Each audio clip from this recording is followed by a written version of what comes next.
So very excited to be joined by two gentlemen who make the case for and against these latest Trump indictments. We've got Ben Weingarten. He is a senior contributor to The Federalist. And we also have Bradley Moss rejoining us on the show. He is a national security lawyer. Super grateful to both of you for joining us this morning. Good to see you guys.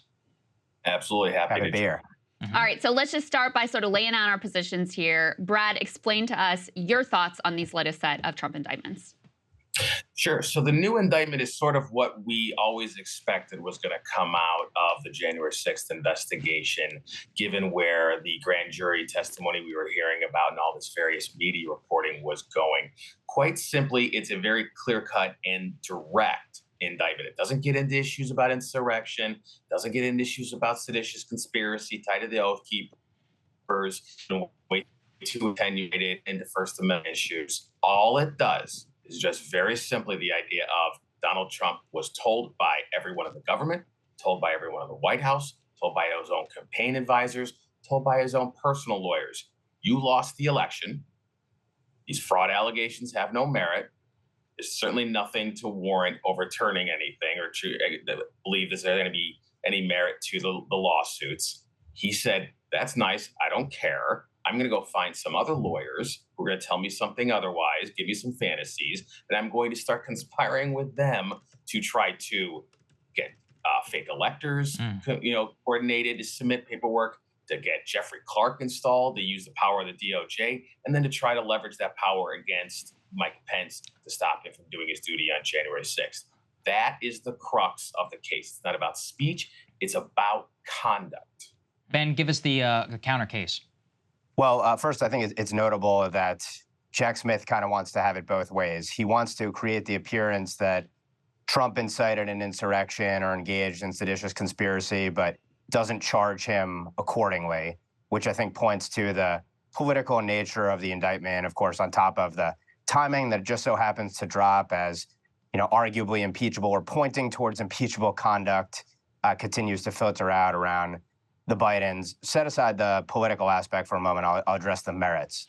So to some extent, I agree with Bradley, except that I do believe that this is, at the end of the day, about speech, because in addition to the political aspect of the indictment, there's the fact that Special Counsel Jack Smith also apparently is a mind reader. And what he is arguing here is that all of these people, many of them, by the way, who were not Trump allies in any way, but set that aside for a moment, like as if some government bureaucrat tells Donald Trump something that's going to sway him and he must have known. Essentially, what the case boils down to is Trump knew he lost, but claimed that he won. And so everything that he tried to do to pursue every single possible remedy, pleading to state legislatures, assembling alternate slates of electors, debating with Vice President Pence and others about what could be done with respect to certification, et cetera. All of that is evidence of a fraudulent conspiracy because he really knew that he lost.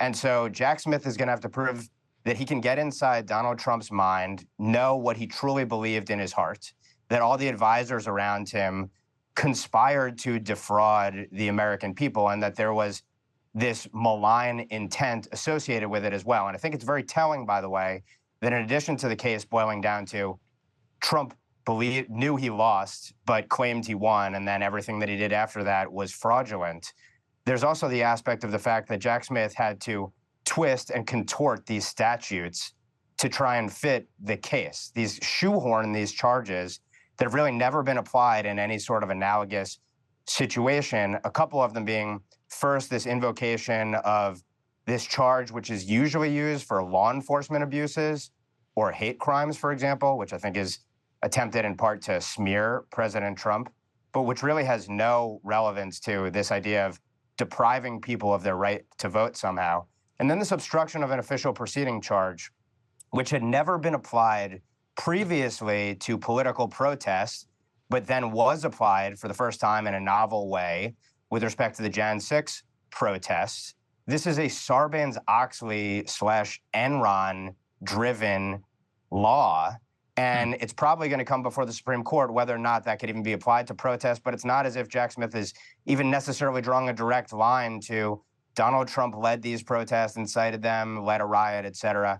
So from my vantage point, this is trying to fit statutes to meet what are in effect thought crimes, even if the idea is they're fraudulent actions, because the actions are made fraudulent by the fact that Donald Trump really knew he lost but claimed he won anyway. Let me focus on that part, and then I'll get Bradley to respond on the piece regarding the charges themselves and whether these are the appropriate things to have been charged. But on this idea that Trump or any reasonable person with the information that Trump had knew that what he was saying was bogus. Let me go ahead and put G2 up on the screen here. We've got a list of all the people who, told Trump that he was wrong. Most of these are Republicans. You've got Mike Pence, senior leaders of the Justice Department, Director of National Intelligence, Department of Homeland Security, Cybersecurity and Infrastructure Security Agency, senior White House attorneys. Go on to the next page here as well, guys. Got an additional list here, senior staffers on the re-election campaign, state legislators and officials, state and federal courts. And in addition, actually put the next piece up on the screen as well. You have a part that I think relates to Sidney Powell with regard to one of the key swing states here, Georgia. They say in the indictment that on November 25th, co-conspirator 3, which everyone thinks is Sidney Powell, filed a lawsuit against the governor of Georgia, falsely alleging massive election fraud accomplished through the voting machine company's election software and hardware. Before the lawsuit was even filed, Trump retweeted a post promoting it.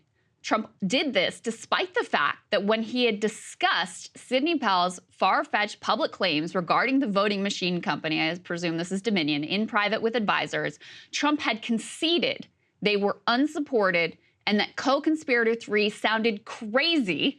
Co-conspirator Georgia lawsuit was dismissed on December 7th. So, Bradley, can you explain from your perspective how central to this case is it that they're able to prove that Donald Trump actually knew that the things that he was saying were complete and utter nonsense?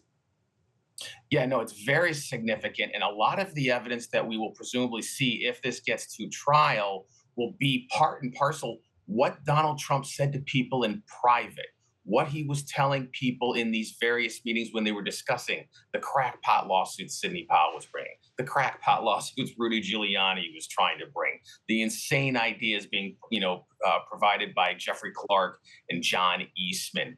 All these things combined showing that not only had he been told by not just some random bureaucrat, his own appointees in government, there is no truth to this. His own lawyers in the White House, there is no truth to this. His own paid campaign staff, like Jason Miller, telling him, there is no truth to this. And he privately says, yeah, these people are all nuts and crazy. But then he keeps going forward with it. He's signing verified complaints in states and submitting paperwork saying, yeah, these allegations are factually true. And the courts have already ruled, at least in one of those instances, that was not accurate.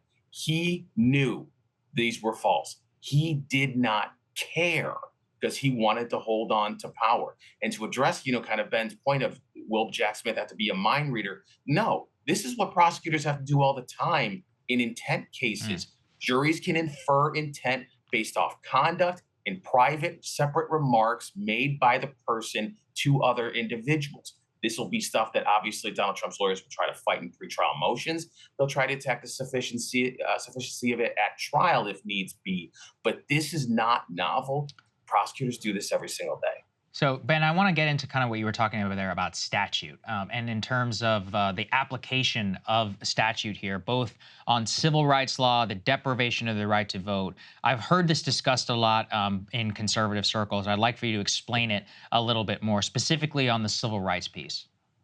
Yeah, well, I mean, what the indictment itself says is that he was trying to effectively invalidate people's votes, and I think very clearly what the Trump response would be is, actually, I wanted to make sure that people's votes weren't diluted by the fact that there may have been unlawfully cast ballots or ballots that were accepted after the time they should have been, or the fact that masses of ballots might never have even gone through the wire had changes to election rules and law not been made by state executives rather than legislators. And of course, the government is going to make the case, and it's worth noting that all of the assertions in the indictment, of course, are going to present the worst possible case for Trump, and Trump is going to marshal a substantial amount of evidence on the other side and maybe get into discovery, and we'll see where that goes.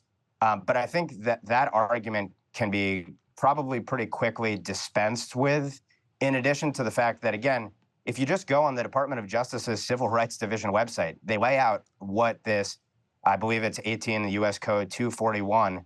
If you look at what it's applied for, it has nothing to do with one's vote. And even if it does get to dealing with the idea of Trump was trying to invalidate lawful votes on the merits, I think that argument probably fails on the legal merits. But all of that said, the politics here is obviously integral.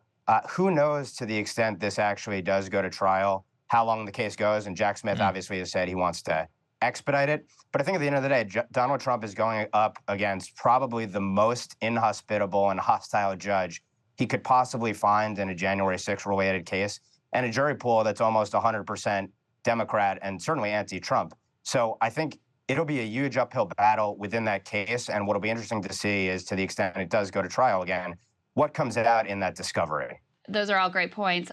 Bradley, can you respond to this piece that Ben has raised about the specific charges, not only the civil rights charge, but the appropriateness that you see to, the charges that have been laid out in the indictment? And also talk to us a little bit about how some of them have been used against other January 6th defendants as well. Sure. To go to Ben's point about the civil rights statute, it's been used in recent years against anyone who's tried to dilute or try to deprive someone else of having their lawful ballot being counted. So in the context of Donald Trump, where they're going with this is the efforts to have ballots thrown out in Detroit, the efforts to have ballots thrown out in Philadelphia and Atlanta.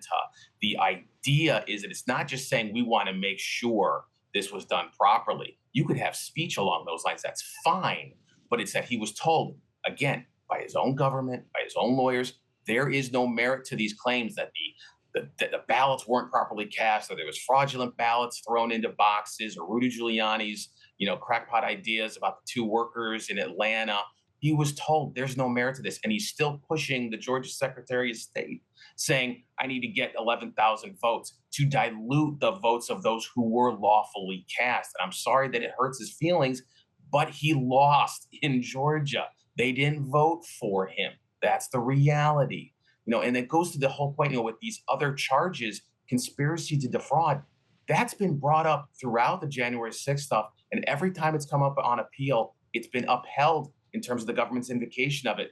Conspiracy to defraud or conspiracy to obstruct official proceedings. I'm sorry, it applies to this concept. It applies to these efforts, not just January 6th rioters, but to Donald Trump. You tried to stop the lawful certification of the Electoral College votes. End of discussion. You did it. It's done. I don't know that it's end of discussion on the obstruction of an official proceeding aspect of it.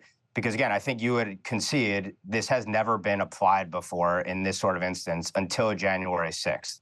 We've never had this applied before in terms of other protests or riots outside a proceeding or that disrupted a proceeding. And not every appeals court judge, when this did go to a higher court, did agree with that assertion. And there's a reason why there's an application right now, at least one or two, for the Supreme Court to hear this argument. So I don't think that we have the final word on the obstruction of an official proceeding. But to your point about all of these different individuals, experts, authorities telling Donald Trump one thing and he zagged where they zigged. I mean, first of all, that's pretty common in the Donald Trump White House. Second of all, if you're talking about a president and you're charging a president, and this is for conduct when he was a president, and yes, we are, of course, in the middle of an election where his successor and chief opponent, his DOJ, is the one bringing this case. The bar has to be really high and really clear-cut. Now, Brad, you're making the case it is really clear-cut here. But what I would say is these are political questions at the end of the day. They have not been dealt with typically in a court of law. And in fact, the political system and the legal system did check Donald Trump during 2020. So why is this indictment being dropped now when, to some extent, this was already dealt with in an impeachment proceeding where he was acquitted in the Senate? Well, I think the thing speaks for itself, it being in the middle of an election. And I think there are many political aims to this. One of them is I think the left and Democrats believe that making Republicans, have to grapple with January 6th or quote unquote election denialism is going to be a winning political argument. I think another aspect is though. the politics of it, I want Yeah. to kind of put it aside, because the piece that you guys are really experts on, that we want your analysis on, is the legal piece of this. And Ben, one of the things I'm curious for you about is, number one, what do you think is the most difficult piece of this indictment for Trump, the evidence that's proffered here that looks the worst? And number two, if you think that there was no there and these offenses really weren't chargeable and these weren't the right charges, et cetera, where would be the line? Like, what would Trump have had to have done for you to say, nah, he crossed the line, this was actually criminal, he should be charged, there should be accountability? Well, I think on the second point, and I'll have to think through a specific to it, but it has to be incredibly clear that someone actually had intent. They knew they had proven data in front of them, and it was clear beyond any reasonable doubt whatsoever. And obviously, you're going to have jurors who are going to have to make this call. Sure. That what was being done was obviously an intent to pull the wool over people's eyes. Setting aside, that there were millions of people who had questions about an unprecedented election with unprecedented rule and law changes. Well, they had questions because of what Trump was saying, but go on. Well, I think on the merits, questions are not proof. Questions are not proof. Okay, well, let me just say, this is the first, I think we'd all acknowledge, this is the first mass mail-in ballot general election we ever had in our lifetime. And I think we can all agree also that executives made changes to laws down the stretch of a campaign that we have not seen historically. But even if you dispute that, if you're asking me what do I think is the most difficult aspects of the indictment to defend, I think you have aspects of, for example, I think that there's some insinuation or allegation that Trump asserted, or he signed off and verified certain information that Jack Smith claims. And I think this might have been, I don't know if this was respect to certification or with respect to electors. He signed off on the fact that something was true as he understood it, but at the time there is knowledge, or there was indication in correspondence that he knew it was not true. Certainly to the extent you sign off on a document to a court or another official body, and there's going to be evidence presented to show that actually you did know what was true and you signed off on something that was false. Obviously, that's going to be a challenge in court. Jonathan Turley has raised the point, though, that you're going to be able to argue, well, this is what lawyers advised me, et cetera. So, got it. Lawyers are obviously going to be able to craft great arguments on both sides, but I would point to that as probably one aspect that would be a challenge. And Brad, a similar sort of in reverse question for you. If you were advising Trump, if you were his lawyer, stepped up to the plate, what sort of a defense would you try to mount? What do you think is his strongest argument to try to combat these charges? I would throw every single one of his former lawyers under the bus and put all the blame on them. Now, here's the problem. They're his listed co-conspirators. It's Rudy Giuliani, it's Sidney Powell, it's John Eastman, Jeff Clark, Ken Cheesebro. I would throw them all under the bus, say these people led him astray. Yes, he had this other information from the government. Yes, his own campaign was coming to him and saying this is all garbage and these people have conspiracies beamed down from the mothership. But I would throw these folks under the bus saying he believed in good faith. He understood that their allegations on his mind had credibility. Sidney Powell, this grand lawyer, had these affidavits from Spider and all these other people who claimed they had proof of these voting fraud issues. And so that was the basis on which he moved forward with things. I would chuck every single one of these people under the bus in a desperate attempt to save the client. It won't work. You can't conspire with your lawyer to commit a new crime. But that's what I would try to do in some bid to basically push off blame, which is what every good head of a criminal enterprise does. You blame it on the lawyers first. Interesting. Gentlemen, really appreciate both of you taking the time. I hope you'll come back and join us again as this case unfolds. Thank you so much. Thank you, guys. Appreciate it. Have a good one. Thank you. Yeah, it's our pleasure. All right, we'll see you guys later. We appreciate it. Thanks to all the premium members who've been signing up, encouraging and building a space where we can have that. That conversation on TV would have devolved into a complete nightmare. Nobody actually would have been able to talk. That's actually moments when I appreciate our show most. Is I'm learning from both of you. I'm like, oh, that's an interesting point. I'm like, we're taking notes here and writing it down. So I hope that you guys get also as much as we do out of the show. We appreciate everybody who helps support our work from our premium members at breakingpoints.com. Otherwise, we'll see you all next week. Hey guys, if you like that video, go to breakingpoints.com, become a premium subscriber, and help us build the best independent media organization on the planet. That's right. We're subscriber funded. We're building something new. We want to replace these failing mainstream media organizations. So again, to subscribe, it's breakingpoints.com.